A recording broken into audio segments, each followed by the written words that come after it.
Welcome to the Smarter Money Life podcast hosted by Andy Mattingly. Frequent guest on local TV news, regular segment on Indy Now TV, and a leader here at Forum Credit Union. Forum's mission is to help members lead their financial dreams, and in today's podcast, we're going to cover a topic that will help you improve your financial life. Are you in your 20s and ready to consider learning more about money? Do you want 5 moves that you can make a difference in your life? Well, I don't know if I can get you to 5 moves, but this is Andy Mattingly, and I'm back today to talk about all the financial strategies you should be mastering before you turn 30. And if you're over 30 and still struggling, then this episode is for you as well. And I'm very excited because I have 2 very special guests today. Actual 20-somethings to help me share their experiences and ask me questions. I won't be doing all the question asking this time. I want to welcome Kiersten Richter and Megan Sarich from our outstanding marketing team to the Smarter Money Life podcast. Why are they with us today? Because they are both at different points in their journey to 30 and will have unique perspectives on why these money moves are so important when starting out. So welcome, ladies. Thank you, Andy. Very nice to be here. Well, we're going to kind of get started here. And, I'm going to ask you both a couple of questions and we can have fun with this. So where do you get your financial information and how much did you have before making decisions either now or when you first started on your own? Well, growing up, I think I always just referred to my parents. They were a big part in my financial journey. But since working at Forum, I think we have a little bit of an advantage here where we learn a lot of financial advice. And I go to Andy a lot and ask him personal questions about finances. And you know what? I didn't pay her to say that. That's true. It's true. How about you? I have a very similar answer. I think growing up, I pretty much just learned from my parents, and I was a business major, so took a lot of econ and finance classes that helped me a little bit. But now working at Forum, it has definitely taught me a lot more that I did not know before. I have a question for both of you. When you were in college, did you ever get offered a chance to take any personal financial classes or anything like that in college? Was that ever offered? I'm a lot older than you, and it wasn't when I was in school. I think there was a personal finance class, and I say I think because it wasn't that great of a class because I don't think I learned as much as I could have. I did have one in high school and in college. Oh, that's good. So I think it gave me a good foundation, but it wasn't as detailed as I think it should have been. Right. Maybe lacked some practicality even sometimes. Yes, definitely. Yeah. So now here is something we're going to go back to your college years. Do you feel like that you had good financial habits while you were in college? Or did you have to build good financial habits once you got out? I think I had decent financial habits in college, but nothing where I had a budget or I didn't follow certain guidelines or anything. But after school, that's when I really started to learn more about my personal finance and following a 5-30-20 budget and different things like that. Yeah, I did not have good saving habits at all in college. I think that's definitely been something I've had to learn since graduating. But yeah, in college I was pretty clueless and had to learn that the hard way. So, well, I think we all do, at whatever age we're at. One of the things that I think is important is a savings habit, and to share some of the things that, we would like for people to aspire to by the time they're 30 is to eventually get to where you're saving about 13.5% of your gross pay in 6 different savings funds. And these funds are emergency funds, which is the one where my income is disrupted, I need to pay my expenses, to the vacation fund, because one of the things that we talk a lot about here is you don't work just to save money for nothing. You have to work to have fun. I know you all have fun trips planned and do things, so we want to do that, but it includes health savings accounts and things like that. And, when you want to try to accumulate these balances, to kind of help drive your spending decisions. So I guess for both of you, the question is, what do you find are the biggest barriers to building a savings fund? I think the biggest barriers are, obviously the big one is the high cost of living. It's hard to save a lot of money when you are paying these high premiums for rent, insurance, gas, food.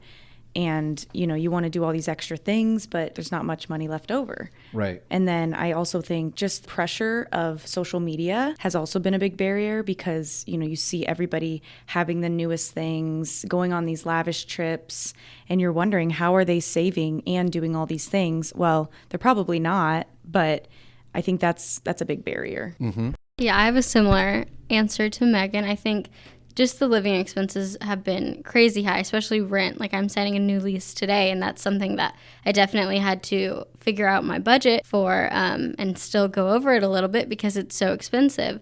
And then spending too much money on wants instead of needs, I think, is something that I've had to figure out how to work on because, like she said, there's so much pressure to be buying the best things or going on the best trips or eating at the best restaurant. So it's definitely important to learn how to not spend so much on the wants. Yeah, and that's a very good point. You know, one of the things that I think that I try to talk to a lot of people about, and I know we've all had these discussions, is that how can you find a way to make your money go farther? Right? And I know I recently did a reel, and I did the research on this to say you can go somewhere on vacation for less than $500, but you have to work at it. And sometimes I think people forget that you can have a job that doesn't make any money. The job can be that I'm going to figure out how I'm going to save money and have fun, right? That's a fun job. The payoff is that you get to go somewhere and do something fun. Now, it's so much easier to say, well, I'm just going to click here and get this $500 ticket. I'm going to get this $500 hotel, and I'm going to, versus saying, well, how can I do this on $500? And you guys are right. The cost of living for like rent is now about 40% of someone's net pay, just to where rental is. And so that means you either need to get a roommate or, you know, look at a much smaller place. So that is a difficult thing. So now here's another important thing, and you're both younger. What's been the biggest challenge for you in starting your 401k contribution? And was there anyone or anything that really helped you make that leap of faith, if you have, or you're considering to start making it? For me, I think my employer definitely helped me out there. It's been really nice working for Forum straight out of college because I immediately started a 401k contribution because they highly recommended it. So for me, there wasn't as much of a challenge because of that. Yeah, I definitely agree. Working at an employer that stresses the importance of a 401k is very important. I have friends that are my age in their upper 20s that don't have a 401k yet. And I mean, I've saved so much in those 5 years versus, you know, they're starting from the beginning. I also think my parents had a big role. I know my mom used to say she didn't start her 401k until she was in her mid 30s. And she regrets that so much because she could have saved so much in her 20s as well. And I don't think people think about that. I agree. And I think one of the things that also helps is when a company matches. And so, you know, that's the thing that I always try to tell people, at least try to get to the company match, even if you don't get to 10%, because that's just money. I just had the conversation, I remember a couple of years ago with my daughter, and she was like, well, I should be at least a company match. And I said, yeah, that's a really good idea. I said, but why do you say that? She goes, well, I would be giving away money back to the company if I don't get that. That's free money. And I go, yes, it is. And we all like free money. So I think that's good. And, you know, one of the things I try to tell people is eventually you want to try to get to 10%. And maybe with your company match, that could even get you to 15%. But both of you, by starting younger, you may not have to push that hard. And what's nice is that when you get older, you will have more things that you can spend on once, and you have already taken care of the retirement fund. So I think that's really important that you guys are doing this. Now, Megan said a little bit about this, the 50-30-20 budget. Budgeting isn't for everyone. So I know you sort of said about this, but do you budget or budget occasionally, or have you tried different things? So like, explain to me your budgeting mentality. Now, when I mentioned the 50-30-20 budget, I don't actually follow it all the way, but it's in the back of my mind and I try to follow it, but I really just try to save 15 to 20%, you know, if that's with my retirement or emergency fund. I tried to save that much at least, and then I worry about the other things later. Yeah. That makes sense. I do not have a budget. I think I know how much I can spend without getting in trouble, and I try to stick around that, but I don't like separate it into groceries or fun activities. I kind of know what my rent is and how much to expect for utilities, and always to save that, and then I save a certain amount every month out of my paycheck as well. So that's my budgeting. And that is budgeting, even though you say that you don't. A non-budgeting approach would be is that you just spend until there's no money left in your account and you don't save anything. And that's the thing I try to tell people. Budgeting isn't for everyone, and maybe you don't even think about calling it a budget. You just have a spending plan. You know, it's like, I know I have these expenses and I'm going to make sure I have the money for that. And if you're saving some extra money then you are kind of budgeting. Now, I know there are some people that have their spreadsheets and they have 12 categories. If that's what you like to do, that's great. But I really think the biggest thing that you want to do is if you have a budget, that you make sure you spend less than you make, you are budgeting.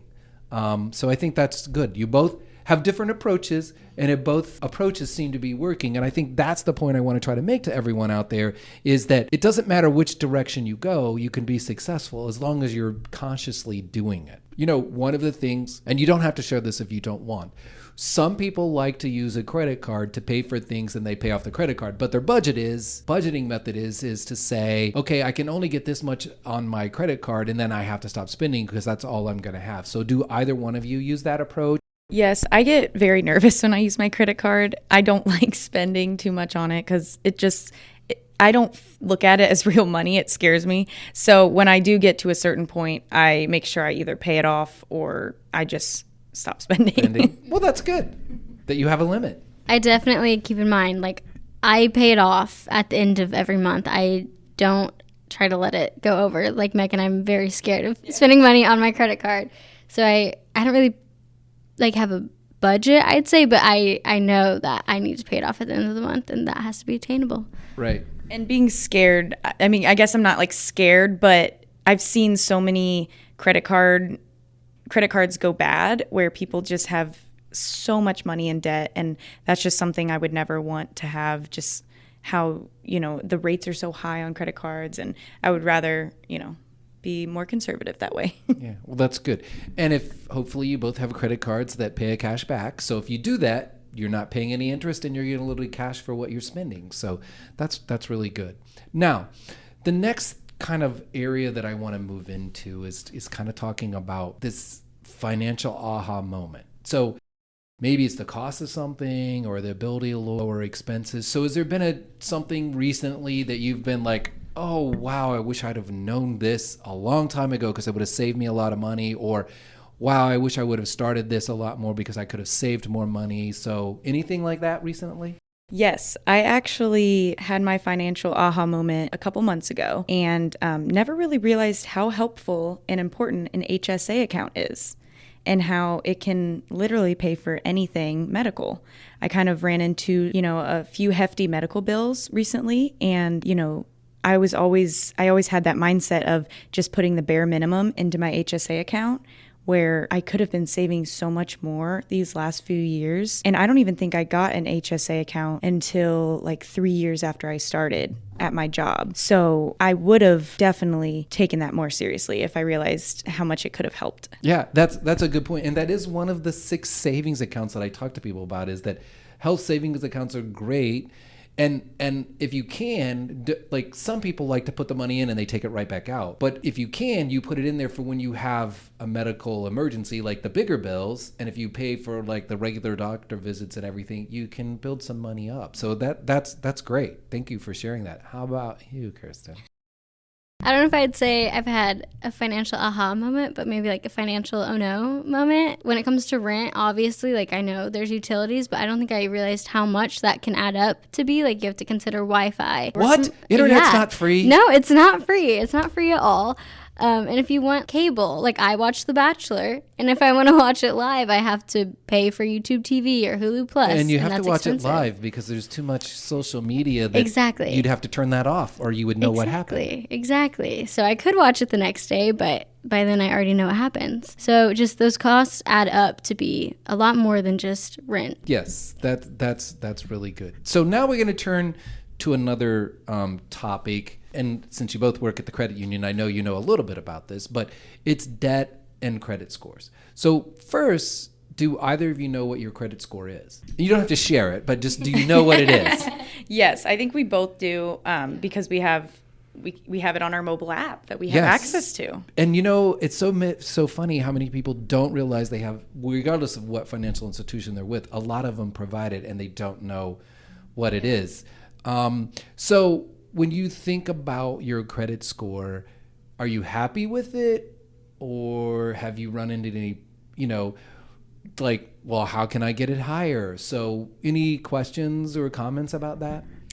I'm pretty happy with my credit score, but I mean, it can definitely always be improved. So I guess the only thing I would want to know more about is how to just keep maintaining that high credit score and how to not make it drop. Yeah, and I think what you guys are doing, one of the things that people don't realize is that, not maxing out your credit card and then paying it off regularly, that's a great thing because that keeps your what you're using of the credit you have.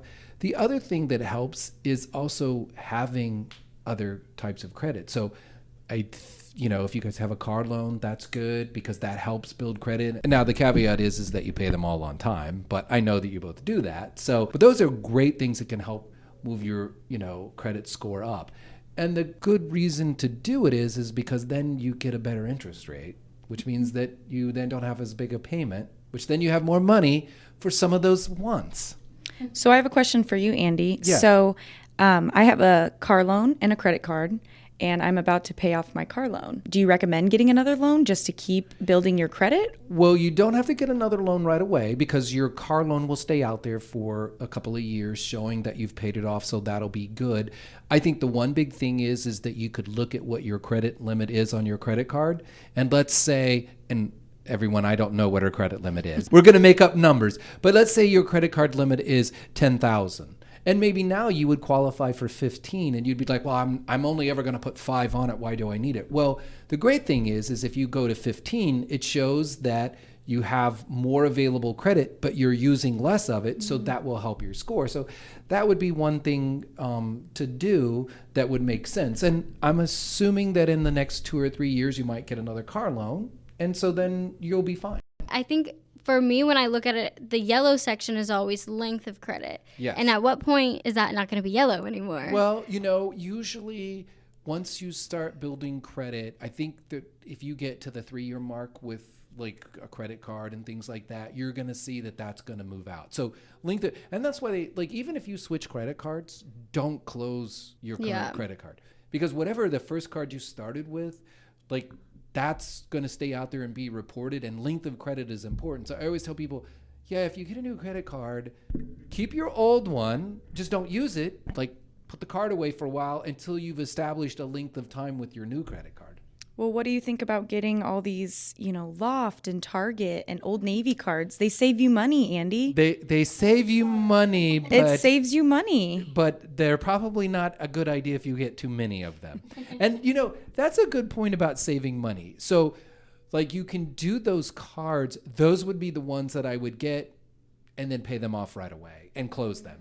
Because having that credit out there is not going to, that's going to end up being a detriment. And, it is important to take advantage. It's like I will tell people to say, yes, sign up for the email so you can get the 10% discount because then you can go and unsign right away, right? Because otherwise, if you don't, then you get that email or that text every day about the sale that's going on and you're going to break down and buy something that you don't really need. Yeah. So the ads are what really gets me nowadays too. I mean, I'll look at something and it just pops up on my feed the next day. Yes. So, then you have to buy it, right?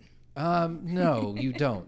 Remember this saying, the best sale is the one you miss. So, a couple of questions for you guys that you can ask me questions about. Are there any other topics that you think are important for your financial future that you want to talk about? I think we were both a bit curious about investing. So I think investing, before you start investing outside of your 401k, make sure you're at the match, right? And then once you're building your emergency fund, that true long-term emergency fund, and you get it to a certain level, then you might want to look at some investment choices where that you don't take a lot of risk in. So you'll get the opportunity to maybe gain a little bit more than you would than just having it in savings, but you can start looking at those things. And there's a lot of options where you can get sound advice that you're going to pay a little bit for it, but it's not going to be a detriment to you. But certain things, never invest in something that you don't understand. So you always want to make sure you get some knowledge about it.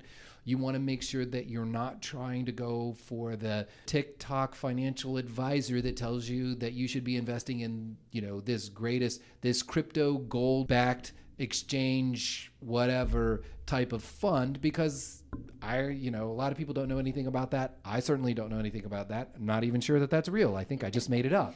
But I think investing is so important to build that relationship and to build some funds outside of your 401k, because both of you, since I work with you, I know both of you one day probably want to have a house. And so a great place to start building some of those is in an investment that you put somewhere else that will have that potential to grow a little bit more, and something that you know that you won't need.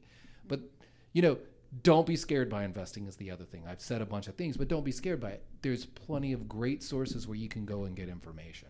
I guess the only other question is, when do you think is the right time to get a financial advisor? The right time to get a financial advisor. So I think there's a couple of points in your, lifetime that you want to have a financial advisor. I think if you can find someone that can help you when you're younger and focuses on all the things that you're in your age range, I think it's good to do that. And you both, all kidding aside, they have several people here besides me that they talk to about things.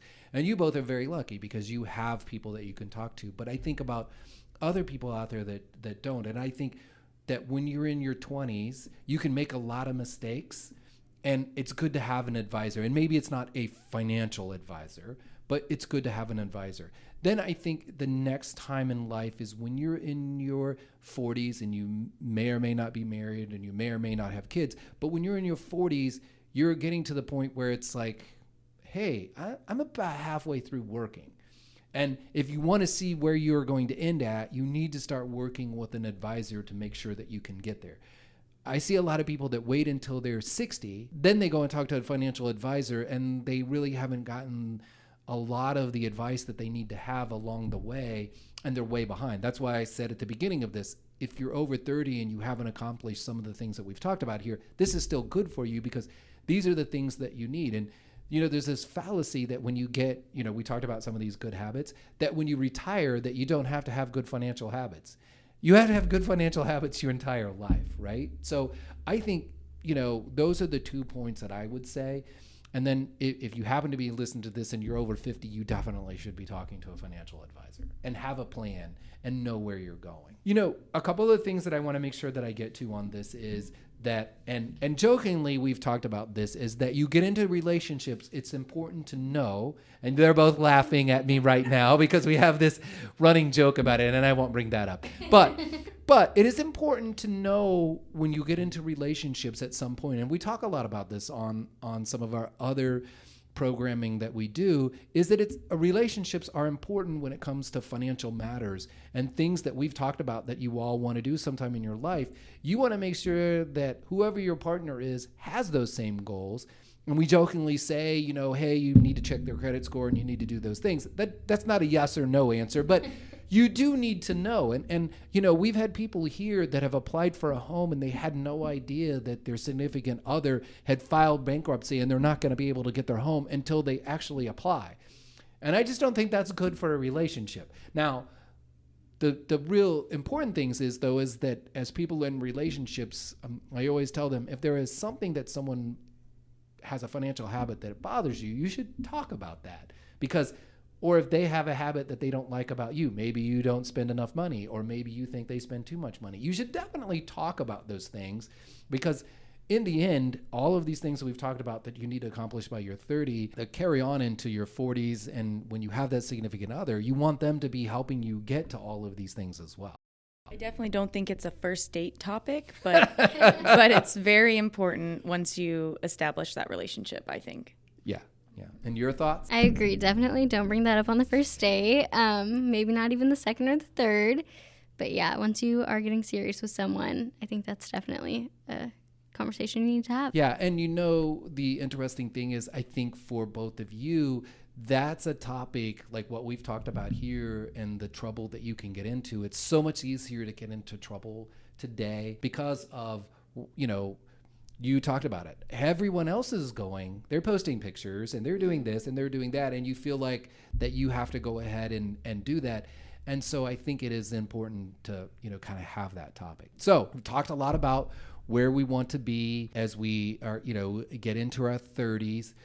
Do you both feel like that you learned something today? Yeah, I think so. I think it's always good to brush up on your financial education no matter what age you are. I agree. Definitely learn some things to take home with me.